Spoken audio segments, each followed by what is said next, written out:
जब संसार छूटने लगेगा, इसलिए देखो पूरी कथा आपको ध्यान से समझनी है कि पहले मन लगना चाहिए। मन लग जाए तो संसार को तत्व की दृष्टि से देखना चाहिए। तत्व की दृष्टि से देखने के बाद आपको सत्संग का साथ करना चाहिए। सत्संग का साथ करने के बाद फिर धीरे धीरे संसार की अनेक वस्तुओं से, भौतिकता से, लौकिकता से मुक्ति होने लगेगी, स्वतः छूटने लगेगा। जब स्वतः छूटने लगेगा तो फिर अगला क्रम आता है कि ईश्वर से जब हमारा संबंध होने लगता है तो ईश्वर हमारे साथ किस ढंग से संबंध निभाते हैं।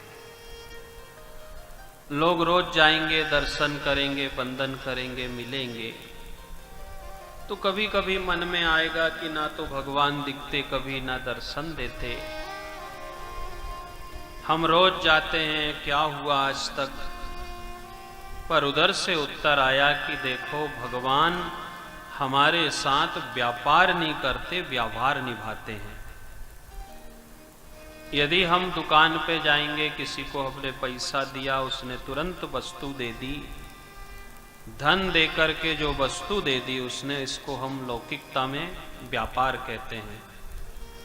पर समय आने पर जो व्यक्ति अपना कर्म निभाता है, फर्ज निभाता है, उस बात को संसार के लोगों ने क्या उपमा दी है कि ये व्यापार नहीं है, ये व्यवहार है। और व्यवहार कैसा होता है? हम किसी बेटी के ब्याह में गए,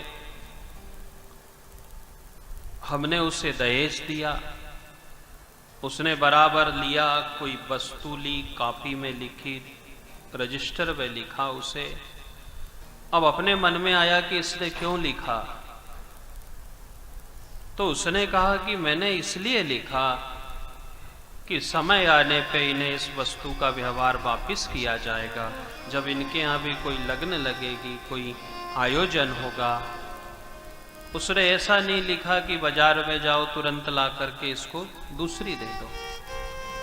समय आने पर ईश्वर जो हमारे साथ निभाता है वह संतों की निगाह में, सद्गुरुओं की निगाह में व्यवहार कहलाता है। और परमात्मा हमारे साथ व्यापार नहीं करता, व्यवहार करता है।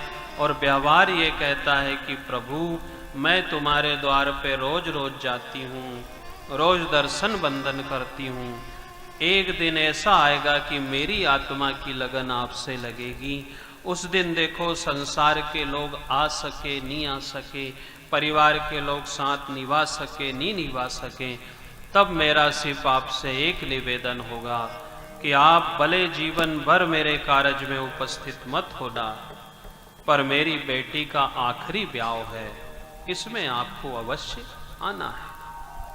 हमारी आत्मा की लगन जिस दिन प्रभु से लगेगी उस दिन हमारा एक निवेदन होना चाहिए। जैसे एक समय आने के बाद ईश्वर हमसे व्यवहार निभाता है, वह व्यापार नहीं करता। वरण भी उसी को कहा जाता है कि जब दूल्हा दुल्हन को माला पहना दे और दुल्हन भी दूल्हे को माला पहना दे, उसी चीज को वरण कहा है। तभी वह पूर्णता से विवाह संपन्न माना जाता है। खाली ईश्वर हमारे लिए चिंता किया करें, ईश्वर हमारे निमित्त सब कुछ किया करे और हम ईश्वर के निमित्त कुछ भी नहीं करते, यह वरण नहीं कहा जाएगा। इसलिए क्रम मुक्ति से हम संसार को छोड़ते चलें। ध्यान विधि, कामना के अनुसार उपासना। इसके बाद सुखदेव जी ने राजा परीक्षित को सुनाया कि राजन, इस संसार में हम कामना के अनुसार जो भी चाहेंगे वह सब ईश्वर दे देगा।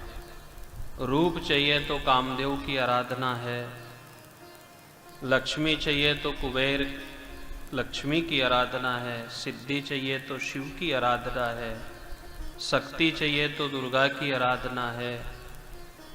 ईश्वर हमें दे तो सब देगा जो जो मांगेंगे हम, पर उसने कहा कि मैं तुम्हारे मोक्ष में से कटौती कर दूंगा।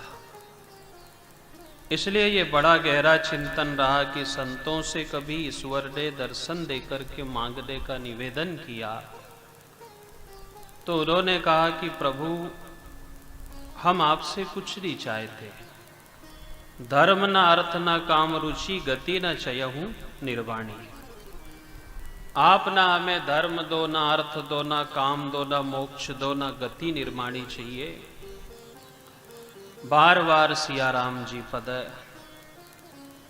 वे लोग बड़े बुद्धिजीवी थे, वास्तविकता को समझते थे कि यदि हमने इन सब चीजों की मांग कर ली, धर्म मांग लिया, अर्थ मांग लिया, काम मांग लिया, मोक्ष मांग लिया, तो ईश्वर दे तो देगा पर मोक्ष में से कटौती कर देगा। जैसे कभी किसी दुकानदार से हमने 100 ग्राम मिक्सचर लेकर के आए, अब उसमें सब चीज मिली है, उसमें फली दाने हैं, दाल है, सेव है, पोहा है, सब मिला है। किसी को जो पसंद है उसने वह बढ़ा लिया तो देगा कितना, 100 ग्राम, पर दूसरी चीज काट लेगा। आपने उससे कहा कि हमारे सेव अच्छी लगती है, सेव बढ़ा दे, तो वह बढ़ा तो देगा पर दूसरी जो चीज है उसमें से काट लेगा। आपने यदि ईश्वर से मांगा कि मुझे संसार दे दे, तो वह पूर्ण संसार की तरफ आसक्ति करा देगा, भगवान का समय काट लेगा। यदि हमने भगवान को समय दिया तो संसार का समय कट जाएगा। हम जैसा चाहते हैं, कामना के अनुसार उपासना करते हैं, पर जो कामनाएं हैं उनके अनुसार उपासना करें तो ईश्वर से हम कहें कि प्रभु हम तुम्हारे द्वार पे कभी कुछ लेने नहीं आते, ये केवल हमारा कर्तव्य है। जैसा दुनिया काम करती है, बैल अपना काम करता है, मनुष्य अपना काम करता है, कुत्ता अपना काम करता है, गाय अपना काम करती है, ऐसा ही आपने जो मुझे समय दिया है सो मैं आपका भजन कर करके अपने कर्तव्य का निर्वहन करता हूं। ऐसा सोच के यदि हम ईश्वर के द्वार पे जाएंगे तो उधर से भी आवाज आई कि मैं तुमसे संबंध भी रखूंगा और तुम्हें देता भी रहूंगा। हिरण्यकश्यपु ने भी भगवान से लिया, प्रहलाद ने भी लिया, मीरा ने भी लिया, ध्रुव ने भी लिया, रावण ने लिया, मेघनाथ ने लिया, दुर्योधन ने लिया, पर इनको दिया किनकी भांति, उसने भिखारी की भांति। यदि भक्त की भांति देगा तो उसने कहा कि मैं तुम्हें दूंगा भी और रिश्तेदारी भी रखूंगा। मीरा को भी दिया पर रिश्तेदारी रखी, गोपांगनाओं को दिया, ब्रजवासियों को दिया, पर सबसे अपनी अपनी रिश्तेदारी है। रावण को दिया, कुंभकर्ण को दिया, मेघनाथ को दिया, और वही सुदामा को दिया तो बराबर मित्रता की रिश्तेदारी निभाई। इसलिए कामना के अनुसार हम जो चाहेंगे ईश्वर हमें दे देगा, पर हम उससे कहें कि प्रभु तू हमें क्रूर दृष्टि से मत दे, कृपा दृष्टि से दे।